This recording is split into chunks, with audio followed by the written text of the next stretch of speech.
HOA Karen called 911 over my electric fence, but I'm not even in her HOA. Before we dive into the story, take just 1 second to hit that subscribe button so you don't miss out on more wild HOA stories. Now, let's jump right into the drama. It was just another quiet morning. The sun barely creeping over the horizon, casting a soft golden hue across the sprawling countryside. I sat on my porch, cradling my coffee mug in my hands, savoring the warmth and the silence. The kind of peace you'd expect living on a 10-acre plot of land, miles away from the noise of city life. That was until the sirens blared. I blinked, confused at the sudden chaos breaking the calm. Not one, not two, but 3 police cars barreled down my gravel driveway, tires screeching and kicking up dust like a scene from some post-apocalyptic movie. I squinted against the cloud of dirt, still holding my coffee in one hand, wondering what on earth was going on. My gaze shifted to the front, and out of the last cop car stomped a woman who looked like she was ready to start a military operation. She was short, furious, and holding a clipboard like it was some sort of weapon. Her oversized sunglasses were perched on her face, making her look more like she was hiding from the law than calling them. She didn't even glance at the officers before shouting in her trademark, entitled voice, "This man has an illegal electric fence. He's endangering the entire community." I froze, blinking at her, trying to piece together what was happening. The officers looked just as confused as I felt. The woman, clearly not from my neighborhood, was already pointing at my perfectly legal, standard livestock electric fence, accusing me of being a threat to public safety. Meanwhile, I stood there in my pajama pants, coffee in hand, absolutely dumbfounded by this woman's audacity. The cops tried to make sense of the situation, but Karen wouldn't let up, her finger wagging in the air like she had just uncovered a major criminal act. The absurdity of it all hit me, and I couldn't help but wonder if I was stuck in some kind of weird dream. The officers left with little more than a confused shake of their heads. And for a moment, I thought that would be the end of it. After all, they had seen firsthand that my fence was perfectly legal and harmless. But I quickly learned that Karen wasn't the type to back down after a small setback. No. She was just getting started. 2 days later, I was greeted by a pile of official-looking documents stuffed into my mailbox. I pulled them out one by one, and my blood pressure spiked as I flipped through the pages. Violation notices, fines, threats of legal action. The papers were stamped with an HOA logo. But here's the kicker, I didn't belong to this HOA. In fact, it didn't even have jurisdiction over my property. I was a good 2 miles outside of its reach. But none of that seemed to matter to Karen. She had taken it upon herself to send me these ridiculous notices, claiming that my fence was a public hazard. The notices demanded that I remove the dangerous structure or face escalating fines and possible liens. I laughed out loud. This was absurd. But Karen wasn't finished. As if the fake fines weren't enough, I soon started receiving phone calls. Strangers, some claiming to be concerned citizens, and others insisting they were from local animal rights groups, started asking if my fence had electrocuted a dog. One woman even left a voicemail accusing me of running an electric death trap. Confused and irritated, I did some digging. What I found shocked me even more. Karen had launched a full-on smear campaign on Facebook.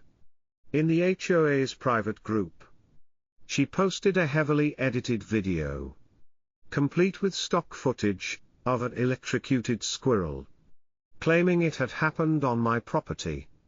The comments flooded in, calling for petitions to shut me down, all based on a lie. It was clear that Karen had made it her mission to frame me for animal cruelty, trying to ruin my reputation. As if this wasn't enough, I caught wind of her latest stunt, trying to spread even more misinformation. I knew I needed to act fast before her insanity spiraled any further.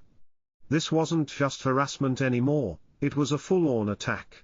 The tension in the air was palpable. Karen had escalated her harassment to a level I hadn't anticipated. It wasn't enough for her to make baseless claims, she now seemed intent on proving her fabricated story. One evening, as I sat in my living room sipping a drink, I glanced at my security cameras, catching a glimpse of something moving on the property. A shadow darted by the fence line. I squinted, recognizing the figure as none other than Karen, dressed in all black, crouching low like a cartoon villain on a mission.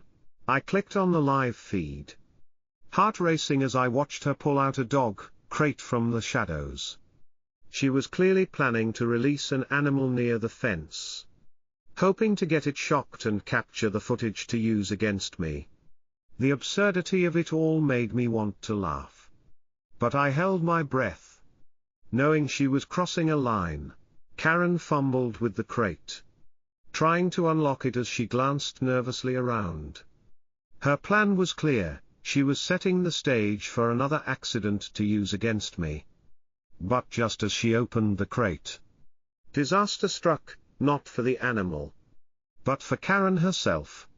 She miscalculated, tripping over a rock and tumbling face first into the dirt. The fall made her flail, and in an act of sheer poetic justice, she accidentally backed into my fence. The zap wasn't enough to hurt her, just a mild shock, but the way she shrieked and flailed in panic was priceless. She staggered backward, cursing up a storm before scrambling to her feet and running back to her car, looking like she had just been struck by lightning. I couldn't help but shake my head in disbelief. I wasted no time. I immediately saved the footage and, just for fun, edited a brief clip, adding a simple caption: "When your neighbor trespasses on your land and learns electric fences work as advertised." I posted it online, not expecting much, but the video went viral within hours. People were laughing, sharing it far and wide. The comments rolled in, some suggesting it should be nominated for the Darwin Awards, others just marveling at how ridiculous Karen had made herself look. Her credibility, what little she had left, crumbled. The video was the final nail in her coffin. People saw her for what she really was, a manipulative troublemaker willing to go to insane lengths to harass her neighbors. I had no idea this would escalate even further, but I couldn't help but smile at the thought of Karen's humiliation playing out for the entire world to see. Despite the viral video exposing Karen's ridiculous antics, she wasn't done yet. The woman was relentless.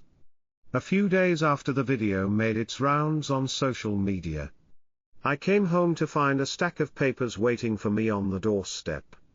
At first, I thought it might be more of Karen's nonsense, more fake violation notices, or maybe another round of her absurd threats. But as I flipped through the pages, I realized this was something different, a lawsuit. Karen had actually gone as far as filing a small claims complaint against me, claiming emotional distress. The nerve! She accused me of causing her severe mental anguish due to the presence of my fence, alleging that she had been living in constant fear of it. I shook my head in disbelief as I read through the ridiculous claims. This woman, who didn't even live in my neighborhood, was trying to drag me to court over a legal fence. It was laughable. I called my lawyer, who, after reading the complaint, couldn't stop laughing. "This is a joke," he said, shaking his head. "She has no case. No evidence. No real harm. Just a whole lot of nonsense." So we prepared to go to court and tear her case apart. The judge would see right through her lies. The day of the hearing, I showed up to the small courtroom, fully prepared for Karen's dramatic performance. And sure enough, she didn't disappoint. She strutted in, looking like she was about to give a speech at the United Nations, complete with a stack of folders and a sympathetic sigh every time she looked at me. She launched into a long-winded speech about how my fence had destroyed the harmony of her life, causing her to live in constant fear.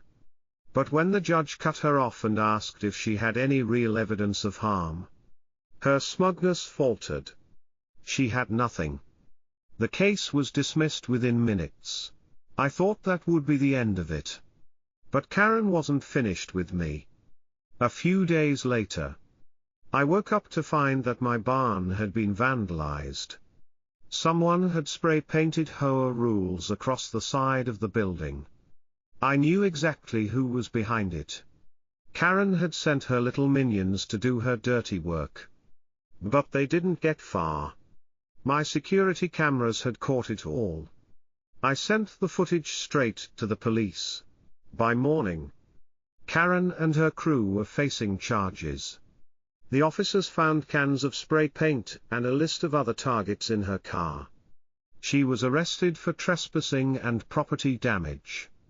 And it was clear that her reign of terror was finally coming to an end. Watching her get carted off in cuffs was a bittersweet moment. I had finally won. But Karen had made it more than clear that she wasn't going down without dragging everyone else into her madness. At least now, she couldn't hurt anyone else. Her arrest caused an uproar. The people who had once been too afraid to speak out against her found their voices. The HOA board members, who had once cowered under her rule, now moved quickly to remove her from office. As for me, I was just glad to be done with her. The aftermath of Karen's arrest was nothing short of a spectacle. Her once unchallenged grip on the HOA board, her personal kingdom of power, crumbled almost overnight. As news of her arrest spread, the tide began to turn. Residents who had been too fearful to stand up to her now found their courage. They started speaking out, sharing their stories of how she had terrorized them with petty fines, ridiculous rules, and her overbearing control. People were angry. But more than that, they were relieved. They were finally free of her oppressive rule. The HOA board, once her loyal subjects, quickly saw the writing on the wall. They had long been under her thumb, afraid of the wrath she would bring down on them if they defied her. But with Karen out of the picture, they began to shift. An emergency meeting was called. And in a move that shocked no one, Karen was voted out as president. The very people who had once bent to her every whim were now scrambling to distance themselves from her, eager to restore peace and order to the neighborhood. It was a beautiful sight, one that I had almost given up hope of seeing. It didn't take long for Karen to realize that her time in the neighborhood had come to an end. The humiliation, the lawsuits, the public backlash, it all became too much for her. Just a week after her arrest, she put her house up for sale. And by the end of the month, she was gone. She packed up, sold her property, and left town without so much as a goodbye. For the first time in what felt like forever, the neighborhood felt like it could breathe again. Old Man Harris and I stood on my porch, watching as Karen's SUV disappeared down the road. We didn't need words to know what we were both thinking. "Reckon that's the last we'll hear of her," Harris muttered, tipping his hat. I couldn't help but grin. finally feeling the weight lift off my shoulders. The neighborhood was quieter now. The constant stress and anxiety Karen had caused were gone, replaced by a sense of peace I hadn't known in years. I took a sip of my drink, feeling the warm summer breeze against my skin. Lightning the goat wandered over, eyeing the fence as if he was considering testing it again. I chuckled and patted his head. "Not today, buddy," as I stood there, watching the sun dip below the horizon. I realized that I had finally gotten back my peace. My fence was still standing strong, perfectly legal, and most importantly, none of Karen's business. The fight was over, and for once, I could just enjoy the quiet life I had worked so hard to protect. If you enjoyed this story and want to hear more about these outrageous HOA dramas, I'd love to hear your thoughts. What did you think of Karen's antics and how everything unfolded? Leave your thoughts in the comments below. And if you want to stay updated with even more crazy HOA stories, don't forget to like, subscribe, and hit the notification bell.